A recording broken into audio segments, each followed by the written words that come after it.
김정은 북한 국무위원장의 서울 답방 등의 내용을 담은 9월 평양 공동선언이 별다른 진전 없이 2주년을 맞았습니다. 별도의 기념 행사 없이 조용히 보내게 됐는데요. 네, 꽉 막힌 남북관계 해법은 없는 건지 두 분의 전문가 모시고 짚어보도록 하겠습니다. 조성열 국가안보전략연구원 자문연구위원, 김영준 국방대학교 안보보장대학원 교수 나오셨습니다. 어서 오십시오. 네, 어서 오십시오. 안녕하세요. 네.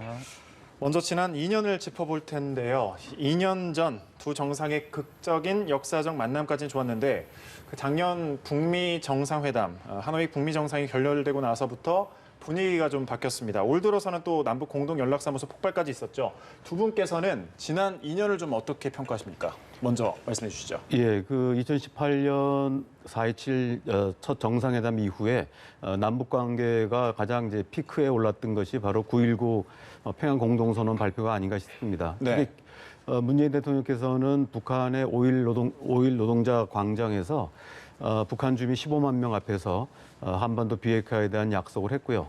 또 이걸 계기로 해서 제2차 북미 정상회담까지 이어질 수 있었습니다. 그래서 이 부분은 우리가 문재인 정부 들어와서 씨앗을 뿌린 부분들이 일정 정도 결실을 보는 네. 중요한 계기가 됐다고 볼 수 있습니다. 다만 그 이후에 북미 정상회담이 결렬되면서 상당히 악화의 길을 걸어왔는데요. 특히 이제 지난 6월 달에 있었던 남북 공동연락사무소 폭파까지 상당히 어려운 고비를 맞았던 건 사실입니다. 예. 하지만 지금 전체적으로 본다면 9월 평양 공동선언의 취지라든지 또 9.19 군사합의서의 내용에 대해서 북한이 전면 거부하고 있지는 않습니다. 커다란 진전은 보이지 있지는 않지만 현재 교착 상태에 있다고 볼 수 있기 때문에 우리가 이런 불씨를 잘 살린다면은 다시 한번 남북 화해 협력과 평화 프로세스를 진전시킬 수 있다 이렇게 생각해 볼 수 있습니다. 네, 김영준 교수님께서는 어떻게 보셨습니까? 예, 뭐 저도 조 박사님 의견에 전적으로 동의하는데요. 우리가 사실 마음이 조급해서 그렇지 불과 저희가 70년 동안 긴장 상태를 뭐 불과 2, 3년 만에 풀겠다는 거는 굉장히 높은 기대치가 있었다는 뜻이죠. 저도 하노이 회담이 불과 작년이라는 게 매번 놀랍습니다. 네. 이 9.19 군사합의도 2년밖에 안 됐고요. 저희 기대치에 부응하지 못한 건 분명히 있지만 사실 70년의 어떤 갈등과 긴장을 돌아봤을 때 그리고 2017년 지금 여러 증언들 통해서 핵전쟁까지 있을 수도 있었다라는 얘기를 통해 봤을 때는 지금 누리고 있는 평화에 대한 우리가 너무나 평가를 축소하고 있는 것 같아요. 지금 자유가 공짜가 아니라는 말을 우리는 6.25 전쟁 때마다 순국성야를 기리면서 얘기를 하는데 평화도 공짜가 아닙니다. 예. 평화는 조용히 굉장히 어려움을 이겨내고 인내심을 극복하고 그 상대방에 대한 불신을 이겨내면서 이어져 오는 거거든요. 저희가 누리고 있는 지금 상황이 2017년에 비해서 엄청나게 획기적인 상황이라고 봤을 때는 지금 우리 만족에 다 하진 못하지만 굉장히 발전된 상태로 지금 가고 있다. 그리고 대통령께서 말씀하신 씨앗을 뿌렸으니까 지금 기다리고 있는 거잖아요. 네. 왜 빨리 안 자냐고 막 화를 낼 필요는 없는 겁니다. 바람이 불 수도 있고요. 태풍이 불 수도 있고 입새가 천천히 올라갈 수도 있는 거거든요. 이 모든 거를 감안하여 봤을 때는 큰 그림으로 우리가 보면 굉장히 지금 고무적인 상태로 있다는 희망을 멈출 필요는 없다 그렇게 봅니다. 예, 2년 동안 좀 악화의路를 걷긴 했지만 분명 선언 자체는 의미가 있었다라고 평가를 해주셨습니다. 오늘이 이제 2주년이잖아요. 딱히 정부 차원의 공식 행사는 일단 없습니다. 북한에서도 상당히 좀 수해 복구에 집중이 되어 있기 때문에 어떤 움직임은 없는 상황인 거죠? 예, 그러니까 사실은 우리가 과거 김정일 국방위원장 시대를 이제 6.15 시대다 이렇게 얘기를 합니다. 네. 이에 비해서 김정은 시대는 사실 4.27 시대라고 얘기하거든요. 그러니까 남북 정상회담이 처음 이루어진 게 4월 27일이기 때문에 지금 9.19 평양 공동선언이나 9.19 군사합의서 같은 경우는 사실 4.27 그 선언 판문점 선언의 후속의 성격을 가지고 있거든요. 근데 지난번 4.27 정상회담 2주년 기념 때도 북한이 아무런 행사를 갖지 않았습니다. 예. 그래서 뭐 뜻밖의 모습은 보이라고 생각할 수는 없고요.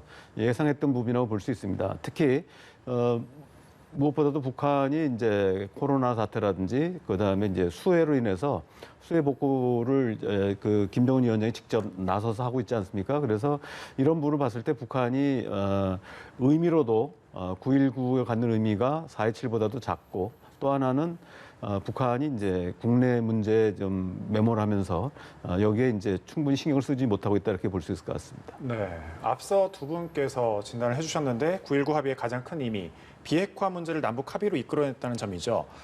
자, 앞서 두 분께서 진단을 해주신 대로 2년이 지난 지금 그 의미가 좀 퇴색이 됐는데 두 분께서는 이제 시점은 지금입니다. 2년이 지난 지금 9.19 공동선언의 위상을 좀 어떻게 보십니까?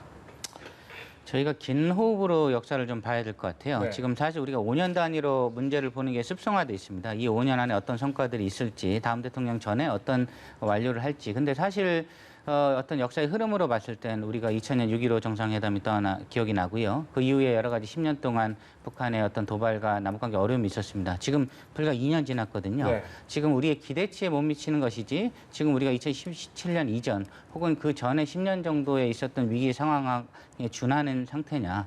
그럼 지금 답보 상태이기 때문에 우리가 그럼 2017년 이전에 국제경제 제재를 기다리면서 북한 붕괴론을 기다리는 시절로 돌아가야 되냐, 그건 다른 이야기거든요. 저희가 지금 기대치에 못 미치는 거는 맞지만 사실 9.19 어떤 공동선언의 어떤 취지나 이런 것들이 현재는 잘 이행되고 있고요. 저희 마음에 비해서 기대치에 비해서 잘 이루어지지 못하고 있는 건 맞지만 지금 미국 대선을 보고 지금 여러 가지 한국하고 북한하고 준비를 하고 있는 과정이지 않습니까? 미국의 새로운 신인 행정부가 출연한다면 어떤 그런 것들이 잘 이루어질 수 있도록 지금 각국에서는 정부가 준비를 잘 하고 있는 걸로 알고 있습니다. 그렇기 때문에 9.19 군사 합의라든가 평양 공동선언의 정신은 여전히 살아있고 우리가 그거를 기대치에 못 미치다고 해서 지금 파기하거나 과거로 돌아가야 된다. 그건 굉장히 섣부른 대안 없는 어떤 비판이 아닌가 그렇게 생각을 합니다. 기대치에는 못 미치지만 여전히 살아있다. 어떻게 진단하십니까? 예, 사실 그 9.19 때 아주 중요한 내용, 핵과 예. 관련돼서 얘기한다면 당시에는 이제 영변 시설하고 그리고 제재 완화라고 하는 부분들이 그 합의문에 명시되어 있지는 않지만 상응 조치로 그게 내용이 깔려져 있었습니다. 이런 그 흐름들이 작년 하노이 노딜 이후에 사실 이런 프레임이 이제 깨졌다고 볼 수 있고요. 사실 새로운 프레임을 지금 만드는 과정이라고 볼 수 있습니다. 특히 작년 10월 5일 스톡홀름에서 북미 실무회담 했을 때 북측이 제기한 부분들은 이른바 생존권과 발전권, 그래서 제재 완화를 넘어서 어떤 체제 안전 보장에 대한 요구를 지금 해오고 있고요. 네. 특히 금년 들어와서 김여정 당 제1부부장이 얘기한 부분들도 역시 이제 적대시 정책 철회를 북미 대화의 전제 조건을 얘기하고 있습니다. 그래서 처음에 이제 9.19 평양 공동선언에서 얘기했던 비핵화의 조건을 얘기했던 제재 완화 문제가 지금은 체제 안전 보장 문제로 다소 전환이 됐고요. 네. 여기에 대해서 아직도 북한과 미국 간에 접점을 찾지 못한 건 사실입니다. 예. 최근에도 북한과 미국 간에 뉴욕 채널을 통해서 물밑 접촉이 이루어진 걸로 알고 있는데요. 아직 이제 북한이 요구하는 사항과 미국이 요구하는 사항들이 지금 탐색전을 벌이고 있고 아마 그런 부분들이 지금 만약에 미 대선 전에 이루어진다면 뭐 10월경에 북미 고위급 회담도 이제 예측해 볼 수 있고요. 만약에 끝까지 이제 북한과 미국 간에 그 합의가 이루어지지 못한다면 뭐 대선 이후로 예. 비핵화 협상이 좀 늦어질 가능성도 있습니다. 예. 그런가 하면 또 오늘 문재인 대통령이 9.19 평양 공동선언 2주년을 맞아서 SNS에 글을 올렸습니다. 남북 합의는 반드시 이루어져야 한다고 강조를 하면서 합의가 빠르게 이행되지 못한 건 대내외적 제약을 넘어서지 못했기 때문이다. 이렇게 밝혔거든요. 의미를 어떻게 보십니까? 대내외적 제약, 대내와 대외의 제약이겠죠. 대외 제약은 저희가 잘 알고 있는 미국의 어떤 여러 가지 정치 일정들, 그리고 미국 내에서 트럼프 대통령 회고록이라든가 최근에 밥 우드워드 책을 보시면 예. 트럼프 대통령은 뭔가 새로운 걸 하고 싶어요. 그렇죠? 근데 그 내부의 국무부라든가 국방부라든가 정보국, CIA라든가 이런 쪽의 관성들이 여전히 트럼프의 창의적 해법을 못 따라가고 있습니다. 그렇기 때문에 그런 미국의 어떤 북한에 대한 불신, 북한의 악마화 작업에 대한 여러 가지 어떤 이미지들이 개선이 되지 않으면서 트럼프 대통령이 또 미국 내 민심을 보고 속도를 내지 못하는 거고요. 또 하나는 우리가 하노이 회담 때는 마이클 코hen 청문회가 있었고 예. 그 이후에 좀 나아질만 하니까 탄핵 사태라든가 흑인 사망 시위, 그리고 지금 대선 국면까지 갔습니다. 그렇기 때문에 미국의 정치 스케줄로 봤을 때는 북한에 집중을 해서 트럼프가 최대 효과치를 얻을 수 있는 타이밍이 없었던 거죠. 후반부에 저희가 기대를 하는 거는 트럼프가 사실은 친트럼프 공화당 후보를 내야 본인의 업적이 사장되지 않잖아요. 그렇기 때문에 만약 트럼프가 당선되면 2기 때 우리가 기대를 해볼 수도 있고, 바이든 같은 경우는 JCPOA를 복원시킬 거기 때문에 네. 이란 문제에 있어서 북한도 다자 협상으로 좀 긍정적으로 볼 겁니다. 그런 스케줄들, 그런 것들을 봤을 때 대외적인 제약들이 있었다는 게 대통령의 말씀이고, 대내적인 제약은 우리가 어떤 정부가 선거로 당선이 되면 그거에 대한 외교안보 전략에 힘을 실어줘야 됩니다. 근데 대내에서도 북한에 대한 불신들 뭐 이해는 되는 부분이 있지만 굉장히 빠른 속도로 북한하고 약속한 부분들을 이행을 하지 못한 부분들이 있거든요. 대북 전단지도 마찬가지였고요.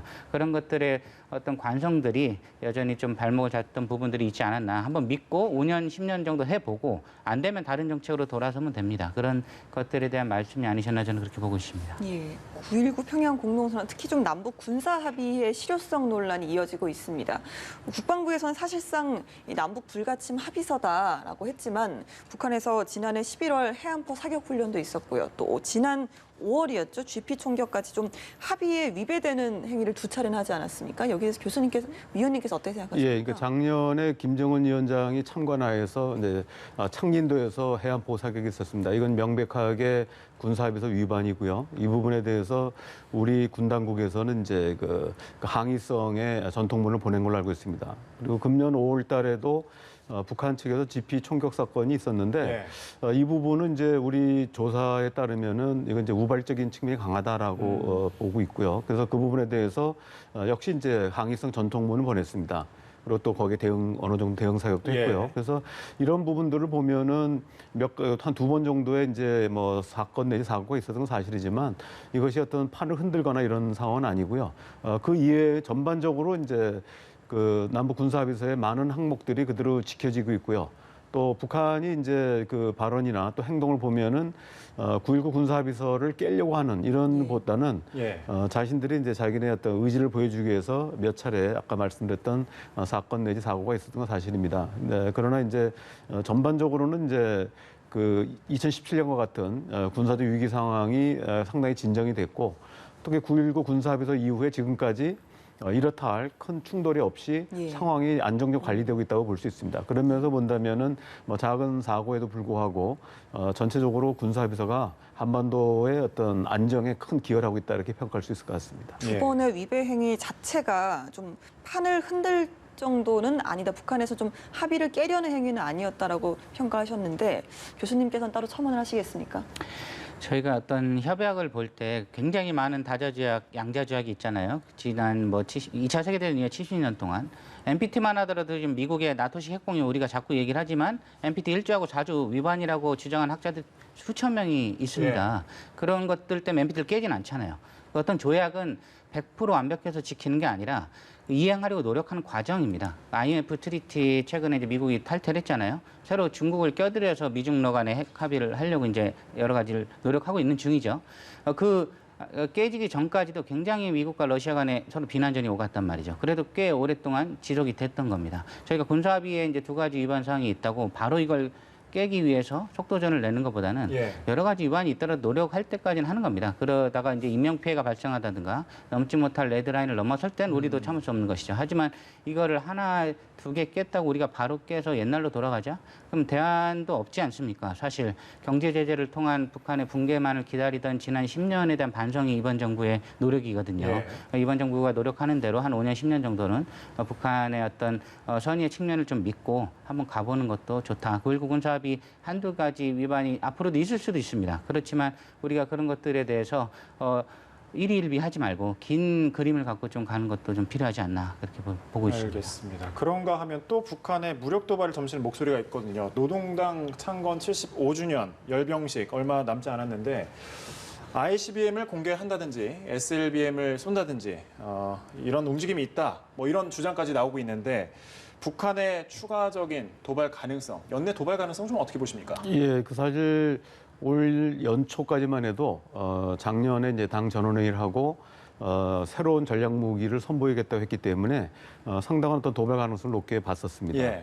그렇지 실제로 6월 들어서 남북 공동연락사무를 폭파시키면서 상당히 위기가 고조됐던 건 사실입니다. 그런데 이런 상황이 이제 6월 23일 날 김정은 위원장이 이 보류 조치를 발표했고요. 또 7월 10일 날 김여정 당 제1부부장이 대미 메시지를 전하면서 우리를 건드리지 않는다. 다시는 북한을 건드리지 않는다면 미국에 대해서 아무런 어떤 그 조치를 취하지 않을 것이다라고 얘기를 했습니다. 그래서 우리가 그 이후에 상황이 많이 바뀌었는데요. 현재 미 대선을 앞두고 북한이 어떤 전략 도발을 하지 않을까 하는 우려가 있어서 사실입니다만은 지금 김여정의 710 담화를 계기로 해가지고 북한이 선제적으로 어떤 뭐 SLBM을 쏜다든지 ICBM을 쏜다든지 또는 뭐 괌을 향해서 위협 사격한다 이런 거는 없을 거로 보고 있고요. 다만 이제 오는 10월 10일 당창건 75주년에 어떤 무력 시위 다시 말하면 이제 퍼레이드를 통해 가지고 자신들의 신무기를 보여줄 가능성이 있다라고 생각합니다. 지금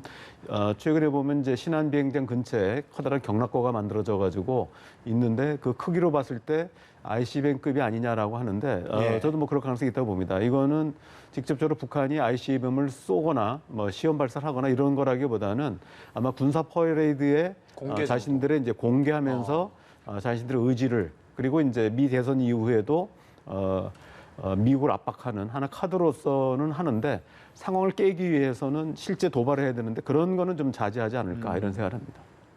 경장 열병식 자체는 좀 조용히 넘어가더라도 일단 북한이 지금 뭐 코로나19 대응이라든지 태풍 피해 재건에 좀 집중되어 있기 때문에 연내에도 또 다른 추가 도발 징후라는 건 아직 좀 이르다는 생각이실까요? 조 박사님 말씀 100% 동의하는데요. 이 대외적인 목적만 보면 해야 될 이유가 전혀 없죠. 코스트 베네핏을 따져봤을 때 비용 대비 효과가 너무 적잖아요. 바이든이든 트럼프든 북한이 도발할 경우에 굉장히 협상에 나설 수 있는 미국 내 여론을 얻기 어렵습니다. 근데 우리가 또 하나 가끔 놓치는 게 북한이 독재국가지만 민심이 있거든요. 조선시대 왕도 민심을 살피면서 여러 가지 어떤 사화도 일으켰고 하잖아요. 북한도 민심을 살리는데 지금 물난리 때문에 난리가 났잖아요. 여러 가지 책임자를 이제 처벌하고 추궁을 할 겁니다. 동료도 하고 있지만 그런 차원에서는 국내 민심을 돌리기 위한 하나의 불만을 돌리기 위한 하나의 방법으로 도발 가능성을 제로로 볼 필요는 없다. 저는 그런 입장도 있거든요. 그렇기 때문에 우리가 도발 가능성이 낮더라도 사실 국내 정치적 목적으로 주의를 환기시키기 위한 도발도 가능한 부분이 있기 때문에 그 가능성은 저도 낮다고 보지만 그런 부분들도 우리가 한번 주목해야 될 거고요. 11월에 당선된 대통령 후보가 미국의 대통령 후보가 어떤 북한이 원하는 메시지를 안 냈을 때 우리는 11월과 12월 사이에 어떤 일이 있을지는 또 판단을 해봐야 되는 부분이죠. 그래서 저는 연내 추가 도발 가능성이 제로는 아니다. 하지만 높지는 않다. 하게 된다면 국내 정치적인 목적도 우리가 고려할 필요는 있다라고 보고 있습니다. 11월, 12월까지도 이야기를 좀 잠깐 해주셨는데 사실 그때는 미국 대선이 있기 때문에 그 미국 대선 결과를 보고 또 북한의 다음 행보를 또 예측해 볼 수도 있을 것 같습니다. 그러다 보니까 그 후에야 이제 우리 정부도 좀 변화를 모색해야 되는 것 아니냐라는 관측이 지배적입니다만 당장 이렇게 좀 손 놓고 있을 수는 없다. 물밑 접촉을 좀 해서 어느 정도의 좀 적극적인 노력을 해봐야 되는 게 아니냐 이런 의견도 분명히 나오고 있거든요. 우리 정부의 현재 지금 할 수 있는 대화 복원 전략이 있다면 어떤 것들이 있을까요? 지금 뭐 조 박사님이나 저나 이제 같은 주장들 굉장히 많이 했거든요. 지금 쉬는 시기가 아닙니다. 기다리고 미국 대선 누가 되나 보는 시기가 아니거든요. 지금 굉장히 바빠야 되고 어떻게 보면 실제 협상이 시작되는 때보다 더 많이 바빠야 됩니다. 지금 정신없이 돌아가야 되는 이유가 사실 하노이 회담 때 여러 가지 의견이 안 맞았었잖아요. 그런 부분에 대한 남북미가 협의할 만한 비핵화 로드맵이 준비가 돼야 되거든요. 그런 면에서 한미 간에 실현 가능한, 지속 가능한 비핵화 로드맵이 준비돼서 북한하고 어떤 수용 가능성이 있는지를 타진할 수 있는 준비를 해야 됩니다. 또 하나는 이인영 통일부 장관님 잘 준비를 하고 계시지만 그 앞으로 북미 회담이 재개가 됐을 때 바로 남북 관계를 통해 가지고 갈 수 있는 여러 가지 개별 관계나 아이디어들을 해야 되거든요. 유엔을 이용할 필요도 있어요. 저도 유엔 회의를 많이 하는데 유엔하고 어떤 역할을 하고 싶어 하거든요. 유엔이 미국의 아바타 아니냐 이런 비판들 때문에 유엔은 새로운 역할을 많이 하고 싶어 하기 때문에 유엔이 주관하는 예를 들면 청소년들 대상으로 한 북한이 관심을 가질 만한 어떤 IT 기술이라든가 보건의료 관련한 거를 블라디보스톡에서 주관을 한다. 이런 아이디어들을 우리가 지금 많이 준비를 해서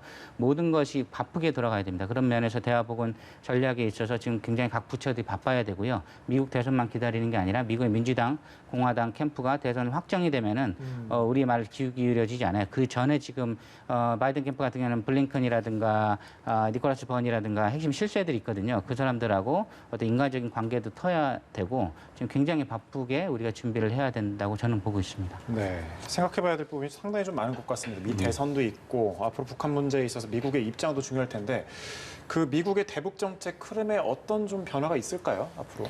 예, 지금 바이든이 될 경우하고 트럼프가 예. 될 경우 조금 차이가 있을 것 같습니다. 트럼프의 경우는 자신이 대선되면 지금 재선이 되면 지금까지 해왔던 기조를 더욱 속도를 내겠다라고 하는 입장을 밝히고 있습니다. 예. 반면에 이제 바이든 같은 경우는 트럼프의 정책을 톱다운 방식, 그러니까 지도자들끼리의 정식을 비판하면서 실무를 강조합니다. 실무 회의를. 하지만 그동안에 이제 트럼프 행정부가 거부해왔던 단계적 접근법들, 특히 이제 대표적인 게 아까 김영준 교수님 얘기하셨듯이 이제 이란 핵합의 같은 예. 이런 방식들에 대해서는 공개적으로 새로운 비핵화 모델로서 이란 방식을 채택하겠다고 얘기를 했거든요. 이렇게 되면은 이제 상당히 이제 실무적으로 진행되고 속도가 좀 더디긴 하지만 굉장히 어떤 그 탄탄한 그리고 북한이 요구했던 단계적 접근법을 어느 정도 수용하는 이런 방식이 될 가능성이 높습니다. 그렇기 때문에 사실은 이제 트럼프 대통령과 바이든 후보 간의 입장 차이가 크긴 하지만 예. 지금 저희들이 해야 될 부분은 우리도 이제 초당파적인 입장정 전문가와 또 관료들 기구 간의 공동안을 만들듯이 예. 미국의 경우도 싱크탱크와 또 기존의 어떤 국무부나 이런 협상팀 간의 공동의 안을 만드는 노력이 굉장히 필요하고 또 이게 지금 진행되고 있는 걸로 알고 있습니다. 그래서 이런 걸 통해서 누가 되든 간에 트럼프가 되든 바이든이 되든 간에 시간을 두지 않고 곧바로 비핵화 협상에 착수할 수 있도록 이게 준비를 하는 게 중요하다고 보고요. 특히 북한의 경우는 내년 1월 달에 제8차 당대회를 이제 예고하고 있기 때문에 예. 그 이전에 북한과 미국 그리고 남북 간의 대화 채널을 정상화시키는 게 매우 중요합니다. 그래야만 북한이 향후 이제 5년을 내다보는 당대회 결정문에 남북 관계나 북미 관계가 굉장히 선순환적으로 담을 수가 있거든요. 만약에 그때까지 우리가 관계를 정상화시키지 못한다면은 북한이 굉장히 암울한 어떤 전망 속에서 상당히 초강경 입장을 내놓을 수 있고요. 이렇게 되면은 다시 남북 관계나 또 북미 관계 그리고 비핵화 협상을 해내는데 상당한 시간을 소요할 수가 있습니다. 그런 면에서 지금이 굉장히 중요한 시기다 이렇게 생각합니다. 내년 당대회 전에 어떻게든 좀 적극적인 개선 노력이 필요하다라는 말씀이셨는데 일단 문재인 대통령 오늘 밝힌 대로 당분간 남북 대화를 위해 노력을 지속해 나가겠다라는 입장인데요. 일단 23일에 있을 유엔 총회 온라인 기조연설에 좀 북미 대화를 제안을 할지도 좀 주목이 되고 있습니다. 상황 반전에 좀 나설 수 있을지 마땅한 좀 해결책이 있겠습니까? 예, 우리가 뭐 한 큐에 모든 것이 해결되면 가장 좋겠지만 저는 문재인 대통령께서 준비하고 계신 유엔 총회 연설에 굉장히 창의적인 아이디어들, 대화에 대한 어떤 제안들이 당연히 포함되리라고 보고요. 포함돼야 하고요. 그런 것들을 통해서 우리가 지금까지 노력해왔던 것들이 한 번에 다 사라지는 것이 아니라 앞으로 계속 노력해야 된다는 걸 강조하시는 대통령의 메시지를 국제사회에 잘 전달해야 된다고 봅니다. 지금 국제사회 지지나 미국 내 여론 없이는 굉장히 지속되기 힘들기 때문에 대통령의 메시지는 굉장히 중요하다. 저는 그렇게 보고 있습니다. 네. 이런 가운데 이인영 통일부 장관은 취임 직후부터 작은 교역과 인도적 분야에서의 협력을 강조를 하고 있거든요. 보건, 의료, 방역 협력, 기후 환경 분야에서부터 대화를 이어보자는 건데 어떻게 좀 연내에 좀 물꼬를 틀 수 있을까요? 이런 부분? 예, 지금 북한은 북미 대화가 우선 열려야 남북 관계를 이제 풀겠다는 기본 예. 입장입니다. 그렇기 때문에 당장 우리 측의 제안을 받을 가능성은 높지는 않습니다. 다만 지금 10월 달에 북미 고위급 회담설들이 있는 상황이고요. 예. 우리가 그때 가서 준비하면 굉장히 늦기 때문에 지금 이제 여러 가지 북한과 대화할 수 있는 통로를 만들고 각종 제안이 굉장히 중요하다고 봅니다. 이런 어떤 우리의 진정성 있는 모습을 계속 보여줌으로써 만약에 10월 달 또는 이제 11월 이후에 미대선 이후에 북미 대화가 재개됐을 때 북미 대화가 앞서고 남북 대화가 뒤처지는 이런 형태가 아니라 예. 바로 어떤 보조를 이루면서 할 수 있도록 하기 위해서는 우리 정부의 어떤 여러 가지 작은 제안들, 노력들이 굉장히 중요한 시기라고 볼 수 있고요. 지금 당장 성과가 없다 하더라도 지금 물밑에서 그런 접촉들과 또 제안들을 많이 해놓는 것이 저는 이제 향후 북미 관계가 정상화됐을 때 곧바로 남북 관계도 복원될 수 있는 그런 어떤 준비되는 모습이다 아닌가 생각합니다. 예, 북한의 움직임 없이 좀 조용히 보내고 있는 9.19 남북 공동선언 2주년 이야기 해봤습니다. 두 분 고맙습니다. 고맙습니다. 네, 감사합니다. 감사합니다.